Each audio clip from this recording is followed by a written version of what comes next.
Signal problem ఉన్నట్టుంది sir. Okay, తోట్ల స్వామి యాదవ్ గారు, good afternoon అండి. నమస్కారం అండి మీకు మిత్రులకు కూడా. సో 500 చెప్పండి. 563 పోస్టుల భర్తీ విషయంలో మరి చాలా మంది ఆస్పిరెంట్స్ అయితే చాలా రకాలుగా నిరసనలు, ధర్నాలు చేశారు. దీంట్లో కొన్ని అవకతవకలు జరిగాయి, లీకేజీలు ఉన్నాయి, పోస్ట్పోన్లు జరుగుతున్నాయి, కోర్టు కేసులు వేశారు. ఈ అడ్డంకులన్నీ దాటి కోర్టులో కూడా మరి ఆ సింగిల్ జడ్జి ఇచ్చిన తీర్పును కూడా మరి సవాల్ చేస్తూ డివిజన్ బెంచ్కి అప్లై చేసుకున్నారు.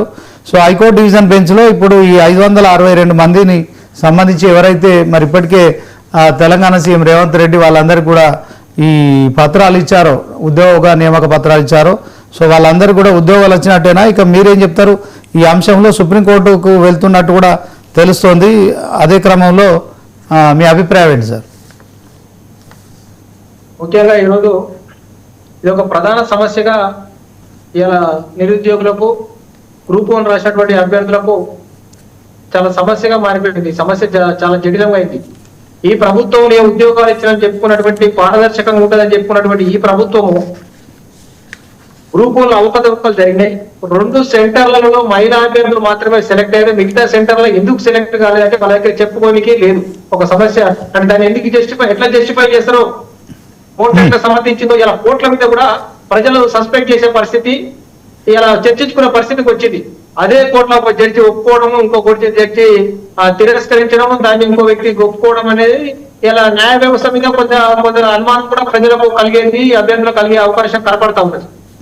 ముఖ్యంగా వారు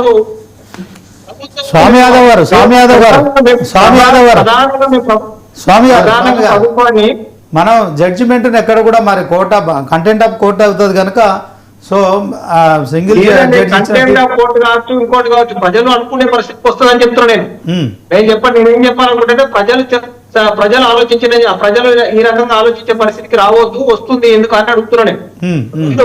ఇలా ప్రభుత్వము అంత అవకతవక జరిగినాయి అంత స్పష్టంగా ఆధారాలతోటి రెండు రకాల హాల్ టికెట్, 2 రకాల mains code, prelims code hall ticket ఇవ్వడమే చాలా తప్పు అని చెప్పేసి ఇలా అభ్యర్థులందరూ కూడా అడుగుతా ఉన్నాం. అడిగినప్పుడు ప్రభుత్వం ఏం పోయిందని మళ్ళీ రద్దు చేసి పెట్టొచ్చు కదా, ఎందుకు పెట్టకూడదు? నిజంగా టాలెంట్ ఉన్న వ్యక్తి అయితే మళ్ళీ రాస్తాడు కదా. నిజంగా టాలెంట్ ఉన్న వ్యక్తి అయితే ఈడ కాకపోతే ఇంకో దగ్గర రాస్తాడు, ఇంకో దగ్గర రాస్తాడు కదా.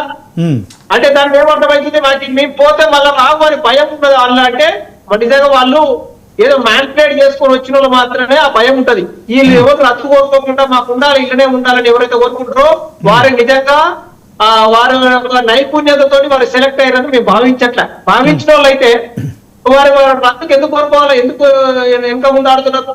ఈ ప్రభుత్వాన్ని మీరేదో పారదర్శకంగా చేసిన తప్పులు కప్పిపుచ్చుకొని మా ప్రభుత్వంలో ఏం జరగలేదు అని, మా ప్రభుత్వానికి ఏమైనా మచ్చ వస్తుందేమో అని చెప్పేసి ఒక చిచ్చు గర్జుతోటి ప్రభుత్వం ముందుకు పోతుంది తప్ప ఇంతమంది విద్యార్థులు బాధపడతా ఉన్నారు. అభ్యర్థులు ఎప్పటి నుంచో కొన్ని సంవత్సరాల నుంచి ప్రిపేర్ అయ్యి రాసి ఇట్లా జరిగిందని చెప్పేసి వారి ఆందోళన చెందారు. వారి యొక్క సమస్యను నివృత్తి చేద్దాం మరి అని చెప్పేసి ఈ ప్రభుత్వం ఎక్కడ ఆలోచించట్లేదు, ఆ సమస్య పరిష్కారం కోరుకోవట్లేదు. కాబట్టి ఈ యొక్క అభ్యర్థులు ఇక్కడ ఆస్పిరెంట్స్ ఎవరైతే నమ్మకం ఉంది, మేము మంచిగా రాసినామనే నమ్మకం ఎవరికైతే ఉందో వారు సుప్రీంకోర్టు దాకా వెళ్తారు. ఈ యొక్క 98 టిఎస్సి లాగా ఇది సంవత్సరాలు కొనసాగుతుంది. వాళ్ళు అభ్యర్థులు జైన్ అయిన అభ్యర్థులు కూడా ఏదో ఒక రోజు వారు జైన్ అయినామని అనుకుంటా ఉన్నారు, కొనుక్కున్నామని కొందరు అంటా ఉన్నారు. ఈ రకమైన సమస్య మంత్రులే అమ్ముకున్నారని ఒక దిక్కు 5 కోట్ల కోటి అమ్ముకున్నారు మంత్రులు అని చెప్పేసి ఒక దిక్కు చర్చ నడుస్తా ఉన్నది. ఏది నిజం అనేది ప్రజలు విశ్వసించే పరిస్థితికి వస్తుంది. మేము గతంలో మా ప్రభుత్వం ఉన్నప్పుడు మేము రద్దు అయిందని ఎవరు ధర్నాలు చేయకముందుకే, ప్రతిపక్షం కూడా ఎవరికి తెలియకముందుకే మాకు తెలిసే ఇన్ఫర్మేషన్ వస్తేనే ఆ గవర్నమెంట్ రద్దు చేసింది. వీరు వచ్చి ధర్నాలు చేస్తున్నాం, ఇంకెవరు వచ్చి అడిగితే చేయలే. మా దృష్టికి వస్తేనే ఆ ఎంప్లాయీస్ వల్ల కొంతమంది వల్ల జరిగింది అని మాకు తెలిస్తేనే మేము రద్దు చేసినాం. ఇలా ధర్నాలు చేస్తే రద్దు చేస్తానికి, అడిగితే కూడా రద్దు చేస్తానికి, మళ్ళీ రీకాంటాక్ట్ చేయడానికి వీరికి వచ్చిన ఇబ్బంది ఏందని చెప్పేసి మేము అడుగుతాం. ఇలా ప్రభుత్వం చాలా గర్జతో పోతా ఉంది తప్ప పారదర్శకత ఎక్కడ లేదు.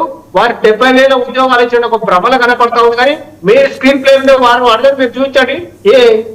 ఈ రోజు టీఎస్పీఎస్సీ వెబ్సైట్ చూస్తే మీకు వీళ్ళు వచ్చిన తర్వాత ఎన్ని నోటిఫికేషన్ వచ్చిన డేట్ తో సహా చెప్పమనండి. వారు పెద్దలు కత్తి వెంకట స్వామి గారు ఉన్నారు, వారికి తెలుసు. ఆ నోటిఫికేషన్ ఏ డేట్ లో ఏ నోటిఫికేషన్ వచ్చింది, ఎన్ని ఉద్యోగాలు వచ్చినా చెప్పమని చెప్పండి.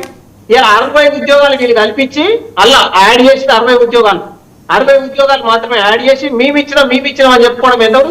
అది సిగ్గుమాలే చర్య. ముఖ్యమంత్రికి అసలు ఇష్టం వచ్చిన ఏకవచనంతో మాట్లాడే ముఖ్యమంత్రికి ఇట్లాంటి పదాలతో చెప్తే కూడా సరిపోదేమో. ఆయన నిజంగా సిగ్గుంటే నేను ఇచ్చిన 500కు నేను 500 కల్పిస్తున్నా అని చెప్పి ఇయ్యాల. మేము ఇచ్చిన దానికి వాళ్ళు రద్దు అయిన దానికి నువ్వు ఈ జీవో 29 తీసుకొచ్చి వారికి అందరికి ఇబ్బంది అవుతా ఉంటే కూడా అది పారదర్శకతగా లేదు మీ యొక్క నోటిఫికేషన్ అని చెప్పి చెప్తా ఉంటే కూడా అది వినకుండా ఇలా కోర్టుకు పోయి తన నెప్పాన్ని నెట్టించుకొని కోర్టు ఏం ఆలోచిస్తుంటే మళ్ళీ ఖర్చును టైం వేసి వృధా కావద్దని కోర్టు కొంత ఆలోచించిందేమో అని మేము అనుకుంటా ఉన్నాం. కానీ ఇలా చాలా మంది విద్యార్థులు అభ్యర్థులందరూ కూడా నిరాశకు నిస్పృహ గురయ్యే ప్రమాదం ఉన్నది. కాబట్టి ప్రభుత్వం ఈ దిశ వారి యొక్క అనుమానాలను నివృత్తి చేసే దిశగా ప్రభుత్వం ఆలోచించాలని చెప్పేసి కూడా మేము డిమాండ్ చేస్తా ఉన్నాం.